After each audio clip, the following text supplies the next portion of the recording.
कि किसानों के बाद अगर किसी की जनसंख्या सेकंड नंबर पर आती है तो वो बुनकर समाज की आती है।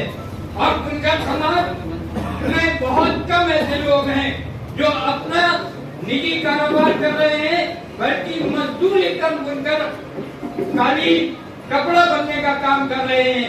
मेरा निवेदन है कि उनकी समस्याओं के लिए कोई ऐसा मामला नहीं आ रहा है कि वो आकर आज यहाँ इस समस्याओं का समाधान करे या कोई ऐसा विभाग इस काम को करे।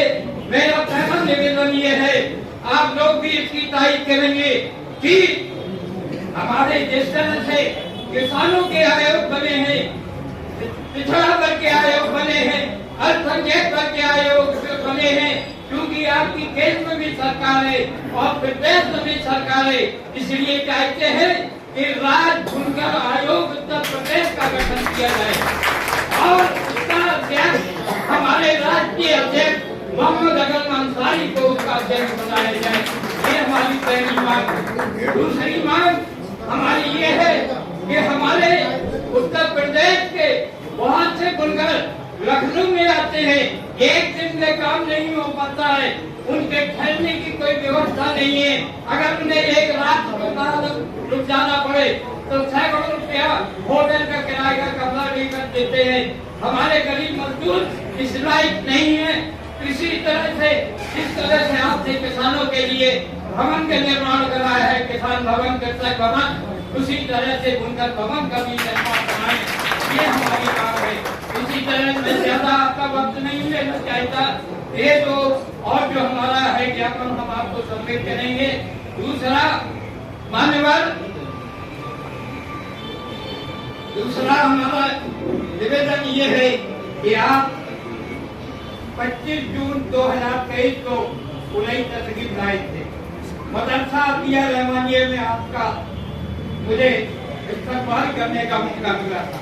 हमने एक ज्ञापन आपको दिया था कि हमारी ईद का जो 1359 फसली में 1 एकड़ 64 डिसमिल है, उसकी जनता के जरिए से मुस्लिम भाइयों के ताउन से 3 साइड की हम बाउंड्री बनवा चुके हैं, लेकिन चौथी हमारी उत्तर दिशा की बाउंड्री और गेट बनना बाकी है।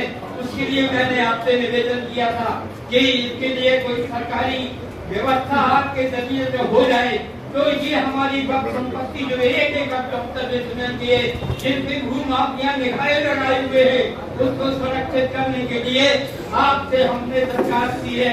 लिहाजा आज पुनः मैं आपको इस दरखास्त के तहत आपको पुनः ये देना चाहता हूँ कि ईदगाह की सुरक्षा के लिए, उसके विकास के लिए बराए मेहरबानी आप किसी विभाग के जरिए से चाहें तो उसकी बाउंड्री बनवा सकते हैं, और नहीं तो कम से कम 10 लाख रुपया उसका खर्च आएगा, बाउंड्री बनेगा।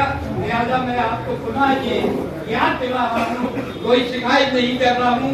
मैं इन्हीं अल्फाजों के साथ मैं आपका और अपने राष्ट्रीय अध्यक्ष अकरम अंसारी साहब का, जिन्होंने 15 साल से मुसलसल जब मोमिन कॉन्फ्रेंस यहाँ काम करती थी, जियाउर रहमान अंसारी, मौलाना हबीबुर रहमान नोमानी वगैरह जब तक थे तब तक मोमिन कॉन्फ्रेंस थी, लेकिन उसके बाद मोमिन कॉन्फ्रेंस पूरी तरह से डेड हो गई और एक ऐसा नौजवान हम लोगों के सामने आया जिसने बुनकरों की समस्याओं के लिए अपना बीड़ा उठाया, संकल्प लिया और इस बात का ऐलान किया कि बुनकरों के और मानव समाज के जो भी मसाइल होंगे हम हल करने के लिए जद्दोजहद करेंगे। वो है मोहम्मद अकरम अंसारी साहब।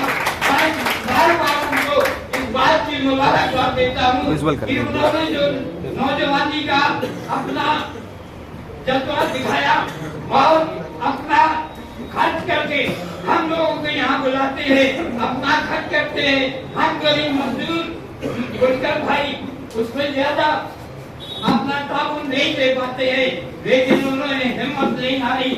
आज भी वो आपके साथ खाना बचाना है और मैं तो समझता हूँ कि माननीय राष्ट्रीय अध्यक्ष जी हमारे एक सुझाव देना चाहता हूँ कि हर जिले में नहीं लेकिन हर मंडल में आप मोमिन अंसार सभा के सेमिनार करिए और माननीय दानिश आजाद अंसारी साहब को अपने साथ लेके आइए।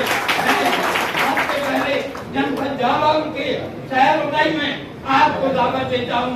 जो तारीख आप लगाएंगे इंशाअल्लाह जिस तरह से आप यहाँ उनका इस्तकबाल करते हैं उससे कम या ज्यादा जो भी होगा उनका इस्तकबाल भी करेंगे और मुकामी मसाइल भी उनके जब जिलाधिकारी वगैरह बैठे होंगे तो मुकामी मसाइल बुनकरों के हल होंगे। इन्हीं अल्फाजों के साथ मैं पटना समाज की जो आर्थिक सामाजिक और सियासी और शैक्षिक उत्थान के लिए इसमें दो राय नहीं कि आपकी सरकार बहुत कुछ कर रही है लेकिन उतना लाभ नहीं मिल रहा है। आपको बता दें कि जनपद जालौन ही नहीं पूरे उत्तर प्रदेश के हर जिले में उद्योग बंधुओं की बैठक होती है हर महीने, लेकिन उसमें बुनकर समाज का या मोमिन अंसार समाज का कोई भी पदाधिकारी नहीं बुलाया जाता है जिससे उनकी समस्याएं जिलाधिकारी महोदय के सामने रखी जा सके।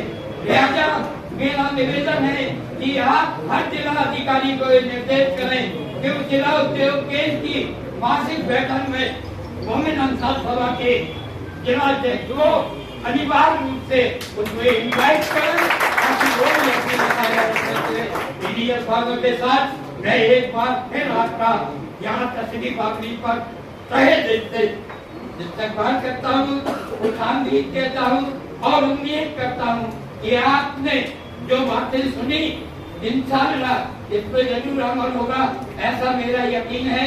बाकी और लोग जो मसाइल होंगे वो आपको बताएंगे।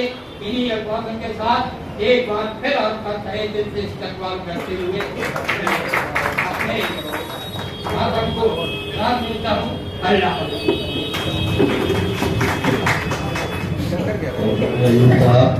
सारी बातें आपने कही है। जहाँ तक के ताउन की बात है तो आप लोग आते हैं इतनी दूर से, कोई 400 किलोमीटर से 500 किलोमीटर से दूर से आता है, तो यही आपकी कुर्बानी और जज्बा है। इसी को हम का जो है कदर करते हैं, उसका शुक्रिया अदा करते हैं। हमारे जितने भी यहाँ पे पदाधिकारी हैं जो दूर से आए हैं, मेरठ से आए हैं,